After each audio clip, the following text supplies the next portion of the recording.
नमस्कार दोस्तों, ईश्वर आपके साथ वह नहीं करते जो आपको अच्छा लगता है, बल्कि ईश्वर वह आपके साथ करते हैं जो आपके लिए अच्छा है। आज आपके जीवन में जो भी है, जितना भी है, वह सब केवल और केवल ईश्वर की ही देन है। चाहे वह अच्छा है या बुरा, कम है या ज़्यादा, यह सब ईश्वर की ही देन है, ईश्वर की ही मर्जी है। तो हमेशा हमें उस ईश्वर का धन्यवाद देते रहना चाहिए। अगर हम अपने आसपास देखें तो हमें अपने आसपास कुछ ऐसे व्यक्ति भी, ऐसे लोग भी मिल जाएंगे जिनके पास उतना भी नहीं है जितना हमारे पास है। तो हमेशा उस ईश्वर को धन्यवाद देते रहना चाहिए। दोस्तों, हम सब उसी ईश्वर की ही संतान हैं और ईश्वर अपनी संतान के साथ कभी कुछ गलत नहीं करेंगे। तो दोस्तों, इस विषय पर एक छोटी सी कहानी आपके साथ शेयर करना चाहूँगी। आशा है आपको यह कहानी अच्छी लगेगी। दोस्तों, एक बार की बात है, एक साधारण सा व्यक्ति था। उसकी एक छोटी सी जॉब थी, लेकिन वह अपनी जॉब में बहुत खुश था। अपनी हर चीज़, अपनी कमाई हुई हर चीज़ के लिए वह ईश्वर को धन्यवाद देता था। वह यह समझता था कि आज जो कुछ भी है उसके जीवन में, वह सब ईश्वर की ही मर्जी से है। तो ईश्वर उसके साथ कभी कुछ गलत नहीं होने देंगे, क्योंकि वह हमेशा ईश्वर को धन्यवाद देता रहता है। वह हमेशा छोटी से छोटी चीज़ के लिए भी ईश्वर को धन्यवाद देता था। लेकिन कभी कभी उसके साथ कुछ गलत भी हो जाता था, फिर भी वह कभी निराश नहीं होता था। एक बार उसके किसी मित्र ने उसे एक अच्छी जॉब की वैकेंसी के बारे में बताया, तो उसने इस बारे में सोचा कि शायद इसमें भी ईश्वर की ही मर्जी है, और उसने सोचा कि यह इंटरव्यू वह ज़रूर देगा। आखिरकार इंटरव्यू का दिन आ गया। वह रात में बहुत एक्साइटेड था, सो गया, और सुबह जब वह उठा तो उसकी नींद बहुत देर से खुली। वह इंटरव्यू के लिए लेट हो चुका था, देर हो चुकी थी उसे। लेकिन उसने फिर भी सोचा कि शायद मैं जाकर देखता हूँ, क्या पता मेरी जॉब लग जाए, इंटरव्यू मेरा हो जाए। वह जल्दी जल्दी तैयार होकर इंटरव्यू की जगह पर पहुँचा, लेकिन उसे पता चला कि इंटरव्यू का समय ख़त्म हो चुका है। वह वहाँ से निराश होकर चल दिया। लेकिन अचानक उसके फ़ोन पर एक घंटी बजती है।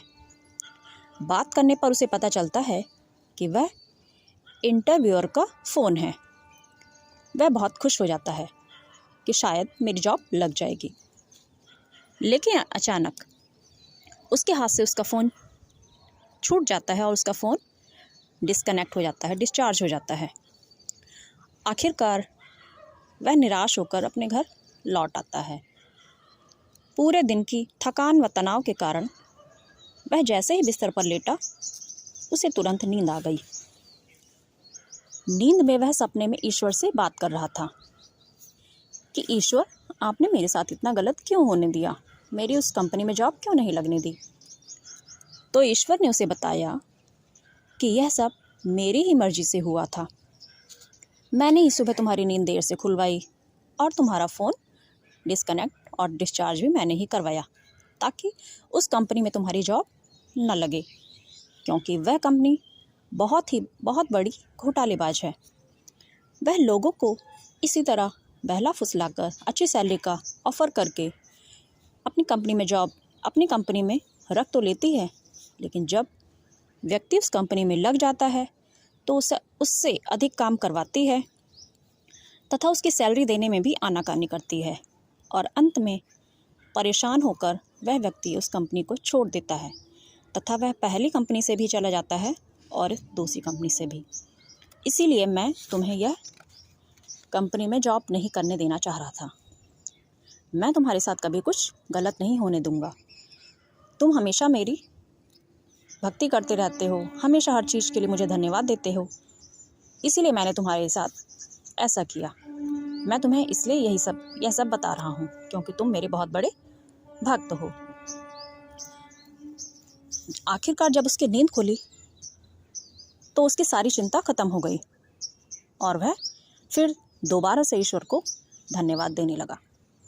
तो दोस्तों, अपने जीवन में कभी कभी हम निराश हो जाते हैं कि ईश्वर ने हमारे साथ यह गलत किया, वह गलत किया, लेकिन जब ओवरऑल हम सब कुछ देखते हैं तो हमारा निष्कर्ष यही निकलता है कि जो हमारे साथ हुआ है वह अच्छा ही हुआ है।